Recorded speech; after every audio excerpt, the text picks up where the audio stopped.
ఈ రోజే డౌన్లోడ్ చేయండి, మీ ఫేవరెట్ షోస్ చూడండి. అవునమ్మా ఆనంద, మంచి మాట చెప్పావు. ఇక నుంచి మనం నెలలో ఒక్కరోజైనా మన ఊరికొచ్చి సంతోషంగా గడుపుతున్నాం.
అమ్మా శరణ్య, కాళ్ళు పడుతున్నావా?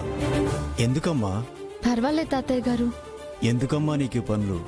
వచ్చినప్పటి నుంచి నువ్వు అలుపు సలుపు లేకుండా ఏదో ఒక పని చేస్తూనే ఉన్నావు కదా.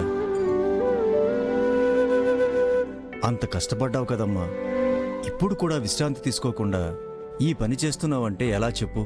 తాతయ్య గారు, నేను చేస్తున్నవి కష్టపడి చేస్తున్న పనులని ఎవరన్నారు? ఇవిక్కడ కనీస బాధ్యతలు కాదండి. మనిషికి ఆకలి దప్పిక ఎలాగో నాకీ పనులన్నీ అలాగే.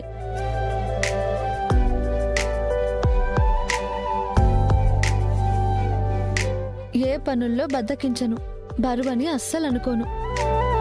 మీరు కాళ్ళ నొప్పులతో బాధపడుతున్నారని మీరొకసారి మా మామయ్య గారితో మాట్లాడుతుంటే విన్నాను. అందుకే కాసేపు నొక్కితే హాయిగా నిద్రపోతారు కదా అనిపించింది. అందుకే తాతయ్య గారు.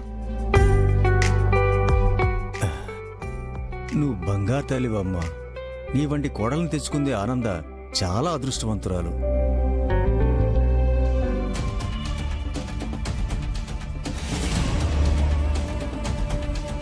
ఆనంద లీలా ఇంటి కోడలుగా అడుగుపెట్టి కుటుంబ గౌరవానికి వన్నీ తెచ్చారు.